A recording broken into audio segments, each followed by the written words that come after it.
Mr. Chair, sa affidavit ni Colonel Garma, binanggit niya na siya ay dating pinatawag ni former President Rodrigo Duterte.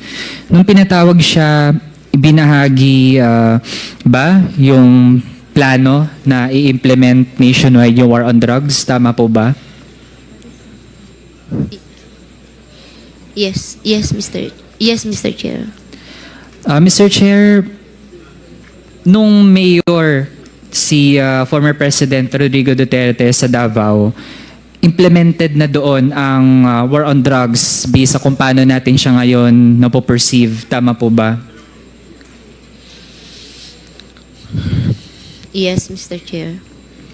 Okay, Mr. Chair, at least ngayon, buti po ay na-admit iyon ni Colonel Garma dahil nung nakaraang mga pagtanong po natin ay hindi pa agad din yon na napuput on record dito sa komite. At least po ngayon ay alam na po natin talaga once and for all. Mr. Chair, nung station commander si Colonel Garma, nung panahon ni former President Rodrigo Duterte as mayor, ibig sabihin po ba nun ay, given her role, isa po siya sa mga nag-implement ng war on drugs sa Davao. Tama po ba iyon, Mr. Chair?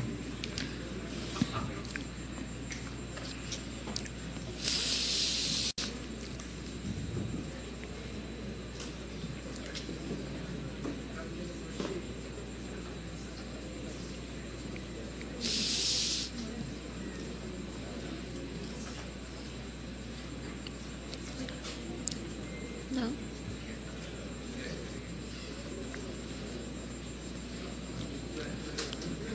Paki-clarify mo lang yung question. Yeah, Mr. Chair, ang tanong ko po dahil naging station commander po si Colonel Garma noong Davao Mayor si Rodrigo Duterte. So ibig sabihin po nun, given her role ay isa po siya sa mga nag-implement ng war on drugs sa Davao. Yes, Mr. Chair. Mr. Chair, nag-implement po siya nun dahil kasama po siya dun sa mga na-mention kanina from NUPL, yung Davao Boys and Girls. Tama po ba, Mr. Chair? Mr. Chair, can I explain my answer, Mr. Chair, so that maintindihan po ni Congressman? Sige. Yes, Mr. Chair. Pakilapit lang po yung microphone Yes, sa inyong bibig. This is how it works actually.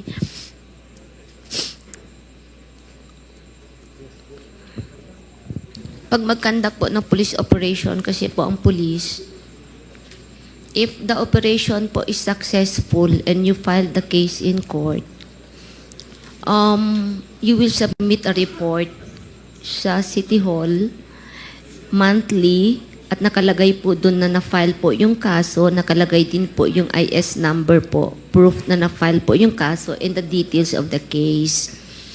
And once isubmit mo to, yung operational expenses po ay nare-refund. That's 5,000 pesos per case po, per operation.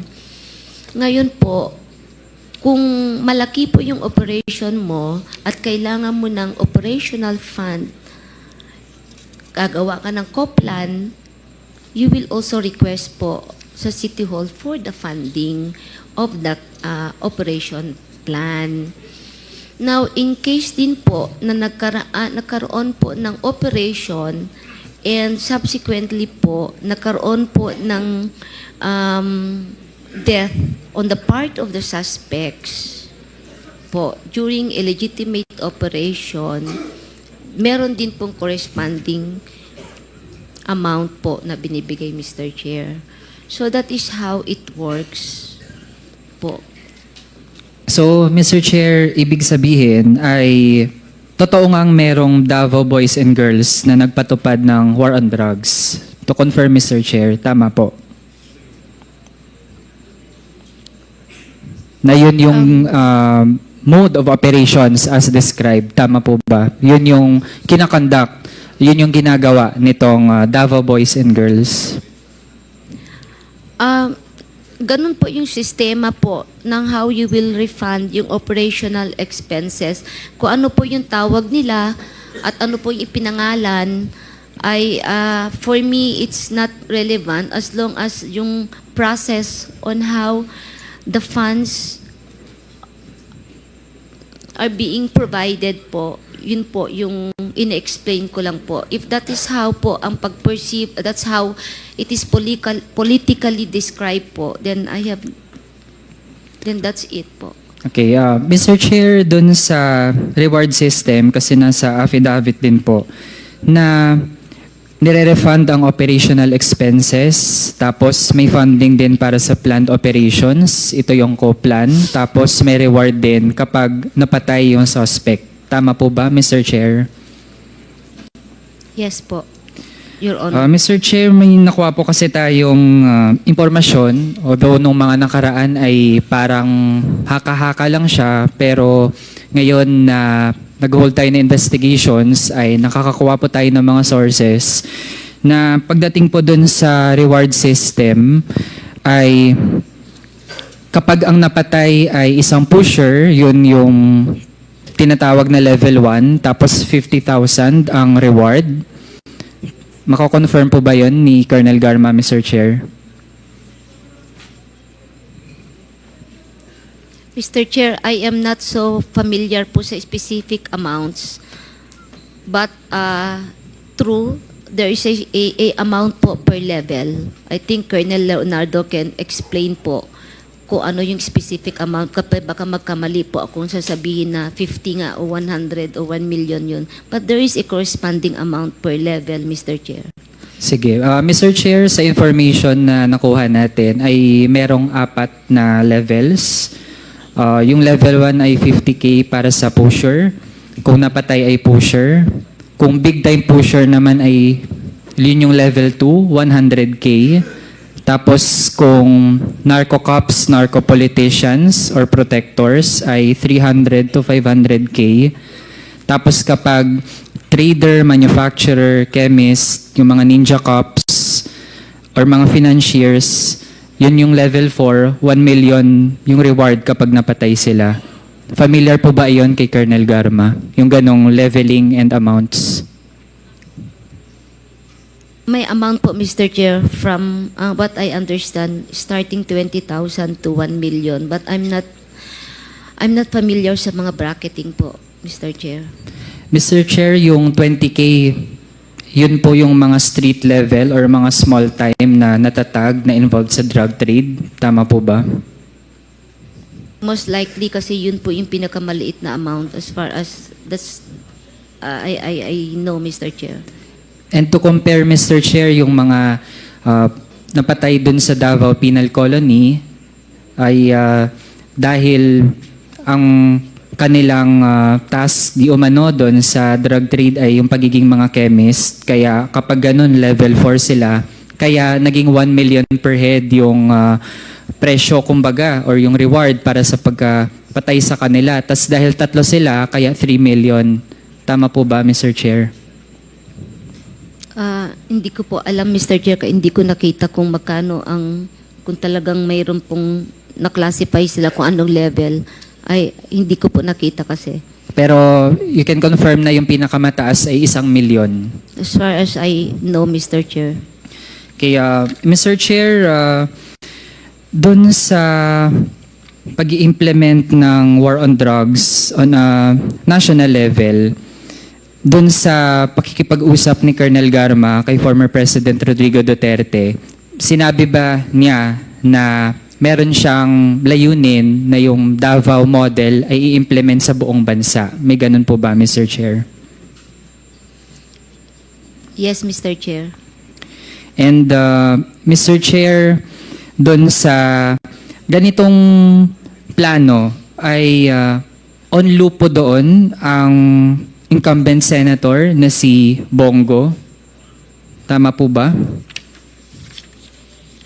Mr. Chair, I didn't get the question. Kindly repeat po, Your Honor. Mr. Chair, dun sa plano na itong Davao model ay implement siya sa buong bansa, based sa naging affidavit, gusto nating ma-confirm na mayroong papel din dito si Senator Bongo. Tama po ba?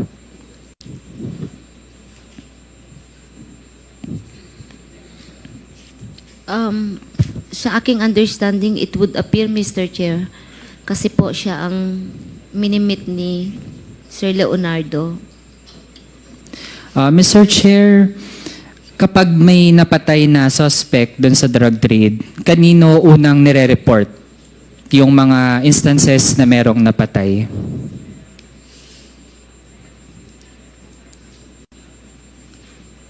Sa ground kasi may gagawa ka ng report, Mr. Chair, spot report.